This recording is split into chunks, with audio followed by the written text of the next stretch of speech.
pleasure to say Shiur here. It's been a couple of years since I said Shiur here last, so I'm looking around at the faces. I imagine that most of you were not around when I spoke here last time. So I thought we would take the opportunity to learn a sugya together. It's a sugya both in terms of wonders and a sugya in terms of real halachot, practical applications. It actually involves two themes of this week's parsha. So whatever you want to call it a Gemara, halachah, chumash, you name it. We're going to try to learn this topic. And the sugya begins with a shayla that I actually received. It was actually not on my committee, somebody else that called me about the following fascinating question. There was a baby that was born on Shabbos, a baby boy, and we know, boy is born on Shabbos, everything's okay, everything's healthy. So the baby is supposed to receive its bris on Shabbos. So we already started Parsha Lechlecha, right? We learned the end of the Parsha about the mitzvah of Vayom HaShmini Yom B'Saralosa. It's a mitzvah to do a bris milah on the 8th day. And they teach us that even if the 8th day falls on Shabbos, even though doing a bris would otherwise be prohibited action on Shabbos, you generally can't do a surgery on Shabbos, you can't cause the person to bleed on Shabbos, but for the purposes of the mitzvah of Milah, so it's perfectly permissible and actually required to be done. The shayla was as follows, that this particular baby had what we call a bilirubin issue. In case you never heard of bilirubin is the following, that a baby, after they're born, sometimes the blood is not 100% up to par in terms of, again, I'm not a doctor, sometimes the liver is not 100% working properly, and the baby turns a little bit yellowish. And Chazal speak about that. Chazal actually noticed that as well. And Chazal say when the baby is a little bit yellowish, so it's not so healthy to do the bris, and we'll kind of wait until the system kind of corrects itself. Today's world, we have a test for that. Whenever we sense that there's a little bit of a problem, we test the baby's bilirubin, that's the name of the medical test, and depending on what the numbers are, the baby is either cleared as being healthy and safe to do a bris, or sometimes we have to wait a day or two, and if you sometimes get that message like, you're invited to a bris, you're told about a bris, but you get that email at the last second, bris may be delayed, stay tuned, that's 9 out of 10 times that's what's going on. That the baby's bilirubin is a little bit too high, not 100% safe, and therefore we're delaying the bris until we find out that it's perfectly healthy to do this bris. This particular case was that the baby on Friday had his bilirubin tested, and the numbers were not clear yet. The doctors, the mom, were not comfortable yet in clearing this baby for a bris, but the way the bilirubin tests go is that you test it usually every day. So the doctors told us that if we test it again on Shabbos morning, and it'll take a few hours to get the results back, if the baby passes the test, if it's safe, it's clear to go, then we will be able to perform the bris at the right time. And the shayla now becomes, can we run a bilirubin test? Can we perform this procedure of testing the blood of the baby to enable us to do the bris on time? Now we really try to do a bris on time. That's very, very important in halachot to do a bris on time. We will turn the world upside down to do the world bris on time, even on Shabbos. Here the question is this permissible? Am I allowed to do, in a sense, the isser of drawing blood, which is normally off limits on Shabbos? Can I do that in normal to enable the bris to take place? So that's a somewhat of a complicated question. Let's see if we can try to discuss what the pros and cons of how to answer, how we would go about as a Rav, to try to paskin such a shayla hopefully correctly. So the starting point is that a bris on the 8th day overrides Shabbos. However, what if it's not the bris itself? What if it's other things, preparations for the bris? So the Mishnah actually of us at Shabbos speaks about, let's say the mohel realizes that he doesn't have a knife. Can he make a knife on Shabbos in order to perform a bris? Or there's a knife, it's just out of the eruv. Can he carry the knife on Shabbos? Can we do malachos to enable the bris to take place? When the Torah says that a bris overrides Shabbos, does that mean the act of the bris itself? Or does that mean all the preparations, whatever's necessary, all the prerequisites are also included in that halacha? So this was actually a machlokes, a dispute between Rabbi Eliezer and Rabbi Akiva, and we paskin the halacha, the answer is no. We paskin absolutely certainty that only the bris proper overrides Shabbos, all preparations do not. That is the reason why, if the mohel doesn't live in the community, he has to stay in that community for Shabbos. If the halacha would have been like Rabbi Eliezer, it would have been made very easy for the molim. They could stay with their family Friday night. They could actually drive to the bris on Shabbos morning, because that would be necessary to make the bris happen, and that would be perfectly legitimate. So we happen not to pass like that. We pass it, that's called Shiur Klali. So that's out of the question. That would make it easy for some of the molim. Very often there's an out-of-town bris, like 3 days of Yom Tov or something, like a bris on your Rosh Hashanah, a bris on Pesach. the last thing the Mo wants to do is stay in the middle of Wyoming for 3 days to go away from his family. According to Rabbi Eliezer, life would have been really easy. He could drive to the airport, hop a plane, and do the bris. So we don't pass like. So we pass the halacha. You're not allowed to do halachos unless it's the bris proper. All prerequisites to the bris are off limits. But here, maybe we can do the following. We're not going to draw the blood. We're going to ask a non-Jew to draw the blood on our behalf. So we're going to go and have a nurse or somebody go and draw the blood on behalf of us. The person who's drawing the blood will not be Jewish. Do we have a right to do that? Now, on the one hand, whatever you're not allowed to do on Shabbos, you're not supposed to ask a non-Jew to do. That's what's called Amira. But that prohibition of asking someone not Jewish to do something for you is itself only prohibited midrabanan. It's not a Torah prohibition. The Torah prohibition is for you to do malacha. To ask a non-Jew is at worst only rabbinic in nature, only midrabanan. Maybe we can argue that in order to perform the mitzvah of Brit Milah, in order to enable the show to go on, it's worth it for us to ask the non-Jew to draw the blood, and thereby enabling us to be able to perform the bris. What is the answer to that question? So this is actually a major dispute in the Rishonim, a sugya that appears in Maseches Eruvin, where the Gemara speaks about the possibility of asking a non-Jew to heat up water in order to enable us to do a bris. Now you're probably wondering, why are you heating up water to do a bris? So in the days of the Gemara, the practice was that before they would do a bris, they would wash the baby down with hot water. It's apparently some kind of done antiseptic, some way to clean the baby, clean the area a little bit. Our practice is we don't do that anymore. We have different ways of making sure everything is sterile and clean. But in the days of the Gemara, that was the practice. And the Gemara raises the question, when you have a bris on Shabbos, so you have to prepare the water in advance. You can't boil water, you can't heat up water on Shabbos. What if I heated up water, the water spilled? Or somebody drank it, had a couple of extra cup of tea or coffee on Shabbos, I ran out of water. Can I ask a non-Jew to heat up the water on my behalf? Or can I ask a non-Jew to carry water from somewhere else if there's no Eruv? So there's a major dispute in the Gemara and the Rishonim how to read exactly what the Gemara said about this topic. And basically boils down, no pun intended, to be a machlokas in Rishonim. I did not mean that line. It boils down to be a machlokas in Rishonim about the following question. Amira Yaakov, asking a non-Jew to do something, is a lower level prohibition. It's not prohibited in the Torah. According to one opinion in Rishonim, you're allowed to violate that otherwise prohibition in order to make the bris happen on time. And according to others, you're not allowed. How do we paskin the halacha? So the Mishnah quotes that if you're really stuck, there is no way out, there's no other way, it's extenuating circumstances, that it would be permissible to ask the non-Jew to actually do the malacha for you on Shabbos itself. So get to do it yourself out of the question, to ask a non-Jew would be permissible. So following that psak of Mishnah Berurah, it should most probably be okay. It should most probably be permissible to ask the non-Jew to go ahead and to, in that case, not heating up the water, but in that case, drawing the blood. So even though drawing blood myself is a serious problem, that would be a potential malacha min ha-Torah. So under no circumstances can you have somebody Jewish draw that blood for you, but to ask the non-Jew to do it would be okay.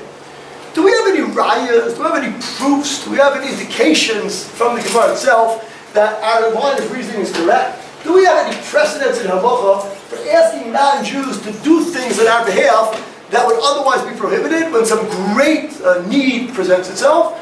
So there is a sugya, there is a topic that appears at the beginning of Maseches Gittin. It's actually also related to this week's parsha. This week's parsha we read, of course, about the significance, the centrality of Eretz Yisrael.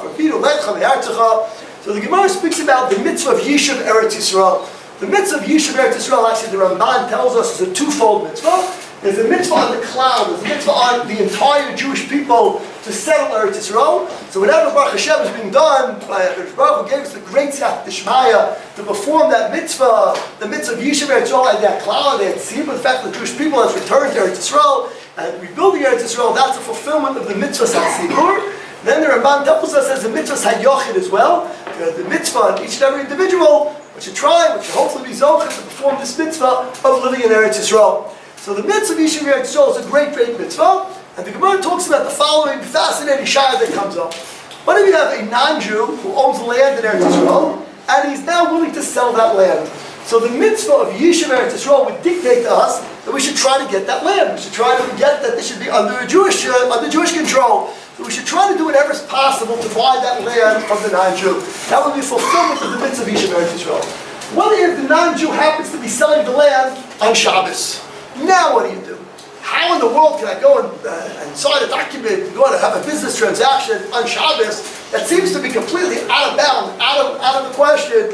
As great as the mitzvah of Yeshivat Orayta is, how can I dare and violate Shabbos just to buy a piece of land in Eretz Yisrael? So the Gemara tells us the following compromise. The Gemara says that to do a malacha min ha-Torah, to do a biblical prohibition, a prohibition min ha-Torah, you're right, that's out of the question. But to do something that's only midrabanan, namely Amira to ask a non-Jew to arrange the paperwork. You have your non-Jewish lawyer, your non-Jewish real estate agent, they're going to draw up the documents for you, and they're going to sign for you. So that's only a low-level prohibition.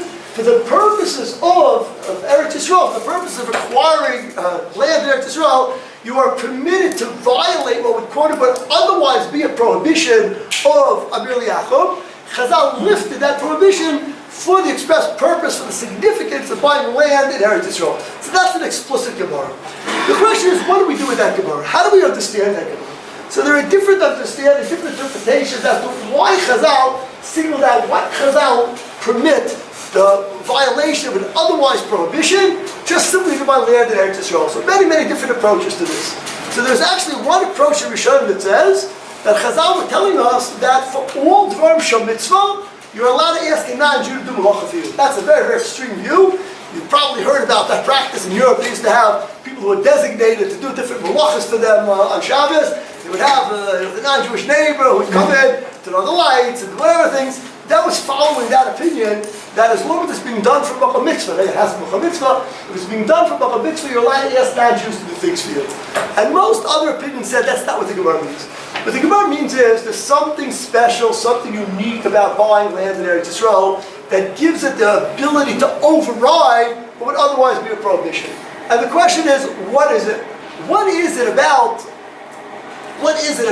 the mitzvah of living in Eretz Yisrael, the mitzvah of buying land in Eretz Yisrael, that is so powerful that gives us the ability to override an otherwise prohibition?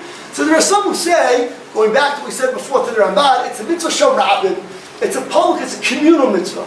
Owning Eretz Yisrael is not something, it's not like putting on tefillin or shitting a lulav or hanging shofar. It's not my personal mitzvah. It's a mitzvah for all of Klal Yisrael. And the mitzvah shel Rabbi is at a higher level than the mitzvah shel Yachid. And some say that's the reason why you're allowed to ask a non-Jew to help you draw up the documents. If that would be the case, then we cannot extrapolate to private personal mitzvahs. Others say no. Others say that the reason why is because it's just a very important mitzvah. It's a very significant mitzvah. And when you have a very important mitzvah, that mitzvah does have the ability to override the prohibition of asking non-Jews to do malacha for you. If that is the case, then perhaps we can begin to extrapolate to other kinds of very important, very significant mitzvahs as well. So give me an example of a very important mitzvah. I can think of one, the mitzvah of Brit Milah. That's pretty important. Brit Milah, we know, is up there, one of the most serious, one of the most important mitzvahs that we perform. So clearly, if buying land in Eretz Yisrael would suffice to override asking non-Jews to do malacha, then probably Brit Milah would follow suit as well.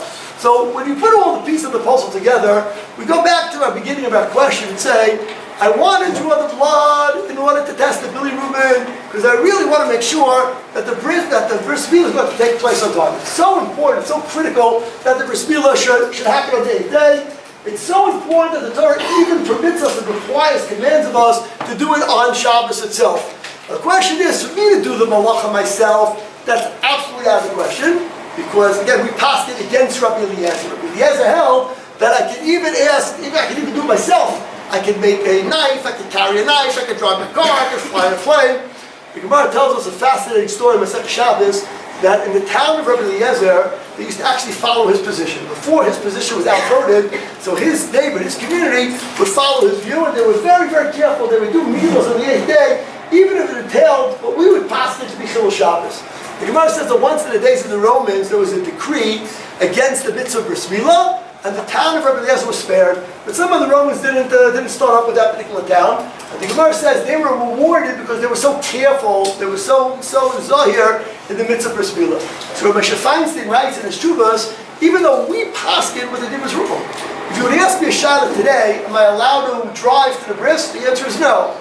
But since the halacha was not yet determined to be that way, Rabbi Eliezer had expressed his opinion, and it was a valid view, it just hadn't been paskin either for or against him. So his town were permitted and required to follow their Rebbe, and they were rewarded accordingly. So again, so for us today in Tafshin Peivov to say, we're going to draw blood and test Billy Reuben on Shabbos, that's absolutely out of the question. The only question we could possibly ask is, do we have a right to ask a non-Jew to do it on our behalf? So we try to find, do we have precedence in halacha asking non-Jews to do things for us from a mitzvah? So we said that in the Gemara itself in Eruvin talks about asking the non-Jew to carry the water, asking the non-Jew to heat up the water. So according to some opinions that would be permissible, and we've probably paskin under extenuating circumstances, was clear this is the case, that would be sufficient grounds. Then we wanted to branch out a little bit and ask ourselves, well, what about other areas of halacha? We have precedents in other areas, other examples in halacha, where we have clashes and conflicts between a mitzvah that we want to perform, yet we have a prohibition. We want to walk this tightrope. We don't want to do something that is prohibited. On the other hand, we want to make sure the mitzvah gets done. So we quoted the Gemara in the beginning of Maseches Gittin about here it's very important. I want to buy land in Eretz Yisrael. On the other hand, they have a Shabbos that's staring me in the face. How do we navigate this conflict? Very often in life, we have to navigate conflicts. Very often in life, we have different things tugging at us. It's not usher versus mutter. It's not right and wrong. There's sometimes there are multiple right things to do, and we have to try to figure out how to navigate it properly. So here, buying land in Eretz Yisrael is very important. Shiur Shabbos is very significant. How do we navigate the two? So Chazal walk us through it and tell us to write that to sign yourself, that's prohibited in Torah. We cannot negotiate. You can't be Mechal Shabbos simply to buy land in Eretz Yisrael, as important as that is. But if it's only a question of the Rabbanan, only a question of asking a non-Jew, so then it would be permissible. We wanted to extrapolate from that scenario of buying land in Eretz Yisrael, maybe that's the same as a bris. And now we question that comparison. Maybe that's different. Maybe land in Eretz Yisrael is a mitzvah satzibor, a mitzvah sharab. Bris Milah is a private mitzvah. Maybe that's not a factor. And again, this is Dr. Shotor. This is how we learn when we learn a sugya. And especially when we try to apply a sugya halach l'maisa, so we try to weigh all the possibilities. In order to be able to compare, to extrapolate one to another, you have to understand what are the ABCs of any given halacha. So we have to, by Chazal, we're leaning in one case. Can we extrapolate to another case? That's part of learning. That's all of what learning is. To understand, to get the svaras and the lomdas, to understand its halacha properly, and then be able to almost put it together into one big picture. There was actually a fascinating, interesting, historical anecdote to the story, that yes, we pass in halacha that you can ask non-Jews to do malachas for you on Shabbos in order to buy land in Eretz Yisrael. This story goes back to prior to 1948, when the British were still in control of Eretz Yisrael, and the British would sometimes have these land auctions. They would try to sell off different pieces of land, and at the time, the British weren't the greatest fans of the Yishuv, of the Jewish community at the time. And once in a while they would try to pull a shtick, and they would plan these land auctions on days when they thought the Jews wouldn't be able to come. So they decided Yom Kippur is the greatest time to have a land auction. When Jews going to come on Yom Kippur to go buy land in Eretz Yisrael? Little did they know about this sugya. Apparently the British weren't so well versed in the sugya beginning with Maseches Gittin. They forgot this little Shulchan Aruch, and Rav Kook put them up on it. So the original Rav Kook realized that there's going to be this land auction on Yom Kippur. He actually sent somebody, a firm person, to go to the auction together with a non-Jew and have the non-Jew do all the paperwork. And actually he bought the land in Eretz Yisrael on Yom Kippur following this halacha. I had given the shiur a couple of years ago in Shalavim, and somebody told me that the same thing had happened later on in the history in Eretz Yisrael. Apparently around the land, around the area of Shalavim, there was a certain point where I think it was right before 1948, the beginning of 1948, where it was kind of like what we call Karb Zacha. Whoever was going to grab any given land, so was going to end up ultimately controlling that land. So apparently there was a time on Shabbos where it was critical that whoever's going to gain control of the land, they're going to get it. So apparently some of the people who were living in that area of Shalavim found some non-Jews who were willing to help them out, and they went ahead and apparently brought some tractors, and they quote-unquote acquired the land. Because they grabbed that land, and they became the owners of that particular parcel of land, again, following this Gemara. So this Gemara, we have real precedence in halacha, really the last 100 years, where this Gemara has actually been put into place. So now we want to know, is our extrapolation correct to Brit Milah?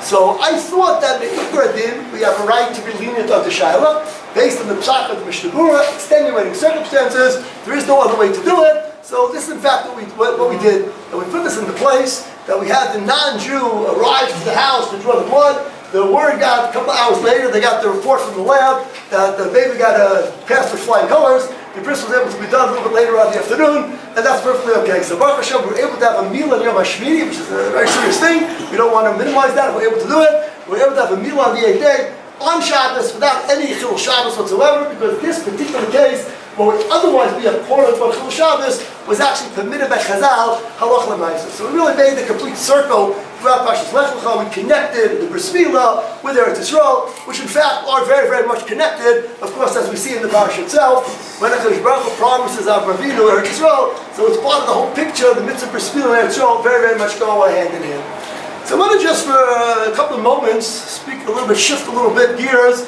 into a little bit of realm of Machshava and a little bit of Parsha / Machshava, to get a little bit of another insight perhaps as to Eretz Yisrael, Brit Milah, the idea of Mitzvah Shel Tzibur, Sharabim, and perhaps some lessons we can walk away from that are relevant for us as individuals, as well as us, of course, as part of Klal Yisrael. So if you look carefully at Parshas Lech Lecha, so it's a little bit strange, because HaKadosh Baruch Hu is appearing to Avraham multiple times, and it almost appears like he's repeating himself. The beginning of Parsha begins, Lech Lecha me'artzecha v'zarecha tenes haaretz hazot, so HaKadosh Baruch Hu promises Eretz Yisrael, and you're going to be a great nation, you're going to bless you, and you're going to be wonderful, you're going to have a lot of children, a lot of descendants, and then Bracha appears in the beginning of the Parsha, and then it appears again if the Lord chooses to live in snow, and Hashem once again appears to Avinu. You get almost the identical bracha. You go into Eretz Yisrael, you have a lot of children, etc. Then we read the next parak, two brachim later, we move to the bris Sarim, and the same thing happens again. Hashem makes a bris with Avinu, and he's going to have a lot of children, and he tries to count his children. You can't count them like the stars in the heavens, and you're going to have Eretz Yisrael, you're going to be an eternal nation, again. And then we move to a few brachim later. Amira is a little bit older, now he's 99 years old, and Hashem gives him the mitzvah Brit Milah, and he tells him almost the same story. You're going to have a lot of children, and you're going to have a big nation, and you're going to get Eretz Yisrael, and it just seems like we heard this again. Like, this is about the fourth time around that we hear the same story. What is happening at the end of the parsha? Is there something fundamentally changing at the very, very last parak, last few psukim of Parshas Lech Lecha, something that we haven't picked up beforehand? So if you look at the last psukim, the very end of the parsha, so there's a phrase, actually a dual phrase, that repeats itself time and time again. The Torah speaks about Zarecha Acharecha. The Torah says, Hashem says to Avinu, that I'm giving Eretz Yisrael to you, and your children, your descendants after you, and I'm making a bris with you, and your children after you, and Zarecha Acharecha is repeated time and time again. And then there's another word that appears, Olam. It's forever. Lebris Olam. This is not temporary. This is not a one-time deal, but I'm giving this to you forever and ever and ever. This is an eternal covenant. And there's another phrase that the Torah speaks about almost in contrast between Avraham and his descendants through Yitzchak, in contrast to Avraham's other biological son Yishmael. Yishmael is described as having Shnei Masanis Yim Yalid. He's going to have a lot of royalty. There'll be a lot of princes that are going to come out of Yishmael. But when it comes to Yitzchak, Malchei Amim Mimena Yu, so all of a sudden they're going to become kings. Kings are going to descend from Sarah Imenu through Yitzchak. There's going to be a Malchus, the Malchus based David eventually, Melech HaMashiach. The whole idea of royalty, the whole idea of kingship, the idea of a Malchus based David is alluded to already in this week's parsha. So here Hashem is telling Avram a few things. He's saying, this bris is not just between me and you anymore, it's the Zarecha Acharecha. It is eternal, and you're going to have royalty, you're going to have kingship as well. What is this whole picture? And this whole picture becomes linked to Brit Milah to Eretz Yisrael. So perhaps what the Torah is trying to tell us is that there's something very, very new that's taking place now. This is the beginning of the Am Hashem. Until now, Avinu was pretty much an individual. Yes, he had some servants, and he had people who were part of his household, and he had Lot, and he had Eliezer, and he had a couple of people who he's trying to be mashpia, he's trying to influence, and he had 318 men, and never was, it's true, but it was fundamentally, it wasn't a nation yet. It was an individual with a home, with a couple of kids, a couple of sideshows, but it wasn't an Am yet. What happens at the end of Parshas Lech Lecha is that the Jewish people become an Am. This is the beginning of Jewish nationhood. It's not yet Matan Torah. Matan Torah is going to happen a few hundred years later. Mitzvahs are going to kick in a little bit later. But the notion of an Am Hashem, an Am Bnei Yisrael, Klal Yisrael, The institution of Klal Yisrael really begins at the end of the parsha, not the beginning of the parsha. That's what the Torah says time and time again, L'zarcha charecha. Because an individual passes on, Avraham is eventually going to die. When a bris is made with an individual, that bris is only good as long as that individual is still alive. But a bris is made with an and doesn't die, a nation doesn't die. There's a halacha in Hilchos Karbanos that if a person designates a korban chatas, a sin offering, and then the owner dies, so you can't bring that korban anymore. Because once the owner is no longer here, so the korban becomes possible. But a nation, say Chazal, tzibur and ames. There's no such thing as a nation dying. The individuals die, the nation remains. We're the same Am Hashem as we were in the days of Amira. We may not be the same literal physical individuals, but we are part of that same entity, the new, almost a corporation called Klal Yisrael. Klal Yisrael lives way past the point of the individual members. And as such, we are truly the Zarcha Charecha, we are truly the Chukas, the Davar Olam. It's a Bris Olam. A Bris with Avraham is not a Bris Olam. A Bris with Avraham is only true as long as Avraham's alive. A bris with a nation remains as something for eternity. The symbol of a nation is the melech. When you have a prince here, a leader here, someone running here, running there, that's Yishmael. It's not a nation, it's not an am. Melachim, a melech, is that unifying force, the melech, Hamachas Beis David, and the ultimate dream of Melech HaMashiach, that unites an am together around that banner of a melech. That melech is symbolic of an am. And that is the bracha, that is the bris that's given to Klal Yisrael. And where is this bris? Where does this bris take place? It takes place in one place alone. It takes place in HaAretz Yisrael. Klal Yisrael live and have been scattered throughout the years, thousands of years of exile in different places. We live as Yechidim outside of HaAretz Yisrael. In HaAretz Yisrael is where the definition of the Am really plays out. That's when Klal Yisrael combined together to become this unit.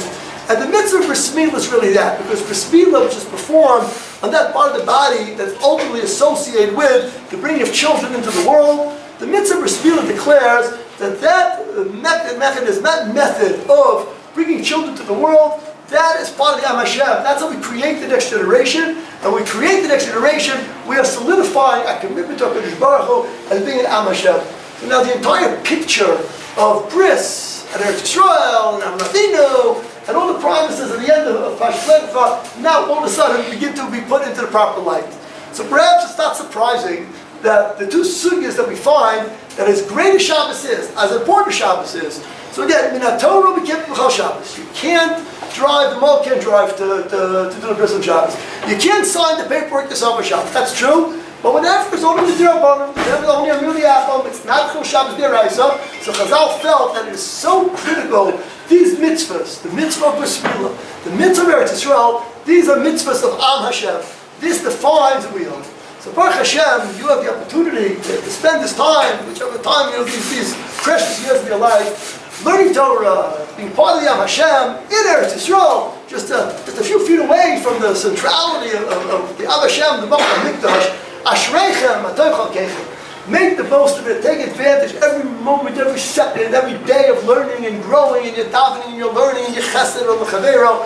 Whatever you can do, both as yechidim and both as part of the great part of the tzibur of Am Hashem. The Baruch should give you a lot of atzlacha. Should give us a lot of atzlacha to Klal Yisrael. That the Am Hashem should grow and the Am Hashem should continue, and the Yisrael should continue to grow and grow. L'shem u'tiferes. The Torah in HaAretz Yisrael should grow, and the Am Hashem in HaAretz Yisrael should grow, and we should only have besoros tovas, besoros nechamas for us, and Klal Yisrael. We've been in a big tish behavior.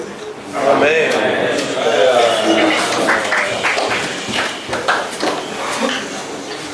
Rabbi, is there time for questions? Amira, yeah. I think he has questions for a few minutes, and we can don't be shy. I was wondering, you said the last promise that God makes to Avraham is like an eternal one. What do you think those previous few repetitions are? Very good, excellent. So there was a purpose for each one. The bris milah is in the category of a bris. So a bris is a little bit different than just words. The early promises were, Hashem's telling Avram, leave your land, and go to HaAretz Yisrael, and there's going to be a good future. But it's not a bris yet. A bris is a treaty. A bris is something that's confirmed and ratified. So the bris milah is a little bit different than the beginning of the parasha. Why it's significant that Baruch Hu almost reappears when the load separates, that also is highlighting the fact that Chazal say that Kozban that Lot was with Avraham. So Lot was really not a very good influence in Avram's household. And we see, unfortunately, Lot really does kind of turn away. He doesn't really, he fears for Sodom, and he gets influenced by Sodom. And even though he has some of the traits of Amira, he really falls short. So it's almost, as Rashi points out, it's like almost like a new agreement, like a new promise. Once Lot is separated, and now Avram is almost on his own, so Hashem reappears to Avram. So there is a significance of each step, but the final step of the Krisa's bris that's going to last eternal time, that reaches its crescendo in the end of Hashem. Is the idea of Amira does it get pushed off for a bris after the 8th day, or is it only on the 8th day? Very good, excellent. Well, a bris after the 8th day can't be done on Shabbos. So you're only allowed, only a bris on the 8th day is Docha Shabbos, which is no Shabbos, so you wouldn't really have a scenario like that. In the case of this task, you don't say that one of the tasks is negative. Oh, very good, excellent, very, very good question. Why am I doing a prohibition? Maybe the test is not going to be right.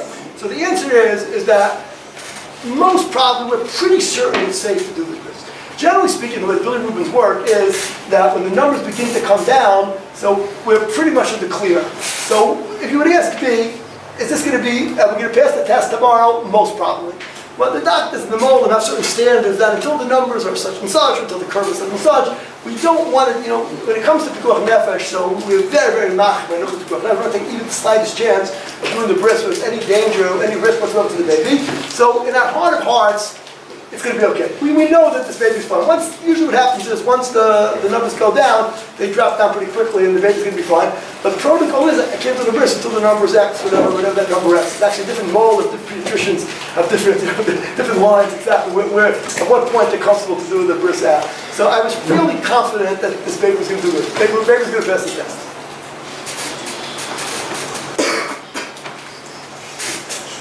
Sure, Okay? so much. Let's talk to everybody. Okay. So,